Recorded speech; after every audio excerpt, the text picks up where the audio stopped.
Are you folks interested in the 2008 presidential election? Oh, yeah. We may be interested, but nearly 2/3 of Americans do not trust press coverage of the 2008 presidential campaign. In fact, a new Harvard University survey also revealed 4 out of 5 people believe coverage focuses too much on trivial subjects. Some confusion in Iowa this week when John Edwards stood in a cornfield next to a scarecrow and people thought he was running with John Kerry again. Perhaps this abundance of political comedy helps explain the boom in political humor. Recently, the Washington Post reported the number of jokes regarding President Bush on the late-night comedy shows had doubled, hitting Clinton-Lewinsky-era levels. Top 10 ways George W. Bush can boost his approval rating. Here we go, number 10. At the same time, Comedy Central's Stephen Colbert and Jon Stewart have become the era's most effective media critics. When did some Americans lose trust with mainstream news organizations and turn to late-night comedians for the bulk of their political news? Ladies and gentlemen, here's tonight's top 10 list. Let's start this. In this report, we will learn how comedy has shaped our political views from a communication expert and a political science professor, along with excerpts from NBC's Conan O'Brien and Jay Leno, CBS's Craig Ferguson and David Letterman, Jon Stewart of Comedy Central, ABC's Jimmy Kimmel, and comedian Bill Maher, as we examine the comedy of politics. It's no laughing matter. For Western's Public Radio, I'm Dr. Terry Likes. The latest poll came out. Hillary Clinton, she's ahead of Barack Obama by 33 points. Hillary is very excited. She hasn't beaten a man this badly since she found out about Monica. Comedians criticizing the establishment may be traced back 40 years to the Smothers Brothers comedy show on CBS. In his recent History Channel documentary on the year 1968, Tom Brokaw says the Smothers Brothers used satirical humor to ridicule the politicians. In this skit, Tommy insists that Americans can tell who's running the country by the amount of clothes that they wear.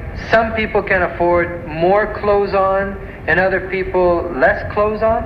That's right, exactly. See, some people, the ordinary people, are the less-ons.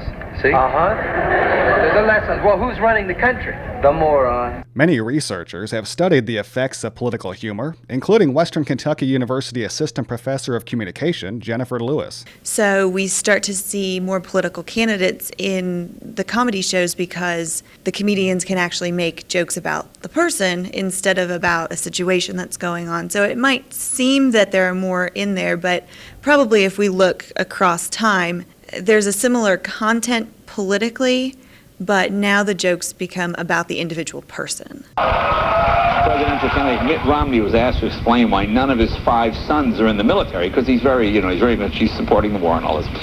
And he said that his sons demonstrate their patriotism by going on the road and campaigning for him. Oh, there's a tough choice, huh? Iraq or Iowa? I don't know. Fallujah or Cedar Rapids? Honey, what do you think? Lewis says candidates used to portray their image through their advertisements. Now, some think it is taken out of their hands by the comedians. We do know, though, that candidates want to be in these late-night shows, whether it's The Daily Show, The Colbert Report, any of those shows. They want their names in there because that's more name recognition. They get their names out there, they're heard more often, people just get familiar with them. But the flip side of that is that it can potentially negatively affect their image. Scott Lasley is an assistant professor of political science at Western Kentucky University. He addresses the issue whether late-night comedy enhances a candidate's image. They humanize them for a lot of young people, and I think that it would make sense that would enhance how young people see them. The other thing is just familiarize with them, that you can't really think favorably of somebody if you don't know who they are. And so I think between breeding some familiarity, or at least introducing these people to them, and then also humanizing them, it would make sense that that finding would probably hold. And according to the gossip columnist Liz Smith, Paris Hilton has been asked to campaign for Hillary Clinton. Yeah. I believe it was Bill that asked her. Professor Jennifer Lewis says any publicity is good publicity. When you're dealing with a number of people who won't ever know anything about your policy stands, when they go into the voting booth, name recognition is key in any sort of politics, local, statewide, national. Political science professor Scott Lasley says in general, Americans are not politically knowledgeable. So, comedy is one way to bring the candidates to the voters. I buy into the argument made by scholars that people have the ability to retain the information. It's just that it's not something that's particularly salient in most people's lives. And so, from the standpoint that it kind of interjects politics into folks' lives that otherwise might not have that interaction with it, I think is a good thing. Senator Fred Thompson, who used to be on Law and Order, traveled around Iowa today on a bus to kick off the first official day of his campaign. Yep. After spending the day on a bus in Iowa, Thompson said, "Screw this," and went back to television. Professor Scott Lassley and Jennifer Lewis say, as Americans have become more skeptical of politicians, comedians tend to play to that cynicism. Certainly a lot of the fun that we take poking at George Bush or Bill Clinton, the question is over the long haul, could it erode attitudes and confidence in the institutions? But I think that the sheer positives in terms of getting some of this information out there will probably offset that. There's a different demographic for late night television as well.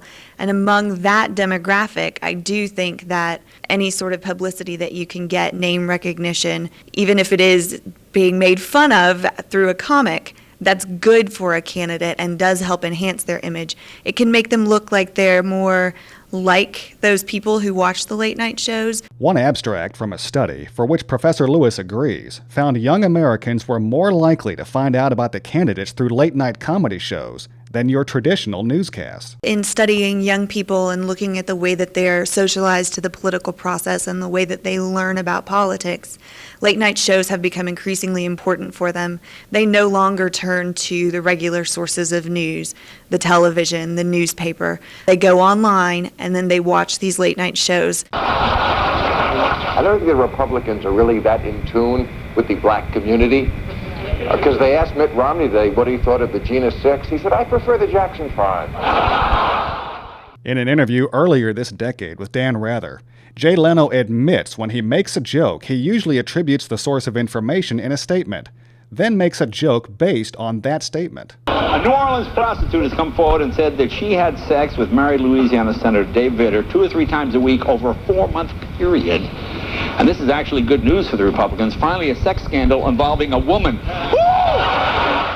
Jennifer Lewis says jokes are oftentimes founded in some kind of truth. We still get that truth there, and then the rest of the joke is changed based on that. But certainly good jokes work based on the truth, and I think that's part of the neat part about late night comedy and including politics in there, is that we get the truth and then we get the twist of information, but we still learn something. Lewis says one concern about comedy and politics intermixing is that many say younger viewers really can't decipher what is true or false because they're not getting information from traditional news sources. For me, as someone who looks at the way young people get socialized to politics, I'm okay with it because at least they're getting something, some piece of truth that they wouldn't otherwise get if they didn't have it on the late night shows. And Hillary Clinton announced this week she has dropped her plan to give $5,000 to every baby born in America. Apparently what happened was they did a test where they gave $5,000 to 100 babies. Kids immediately became Republicans. Yeah, Here's what I don't understand. Rudolph Giuliani had 3 wives, and he's not the Mormon candidate. Is that right? We make decisions based on a number of different elements. Some of it's based on their platform, a lot of it's based on their image and not their platform. So these are certainly valuable pieces of information to have, and I think that you would probably get them from somewhere else if it wasn't from a comedian. So now a comedian's just making light of them, and to me, it's not a problem. Yesterday, surrounded by school children, speaking in defense of his education policy, the president said this. Children do learn when standards are high and results are measured. Children do learn. Oh, does that? There was a debate between the Republican candidates for president in Baltimore tonight. The debate focused on minority issues. Giuliani, McCain, Romney, and Thompson, not one of them showed up. Apparently, they all had scheduling conflicts that prevented them from going to a place where no one will vote for them. So, research shows late-night comedy does influence candidate image, but we don't know what effect comedy has on voting patterns.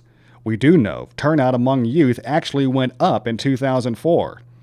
Jay Leno says you don't change anybody's mind with comedy. You just reinforce what they already believe. Certainly, as voters head to the polls, they see the issues they have to confront as no laughing matter.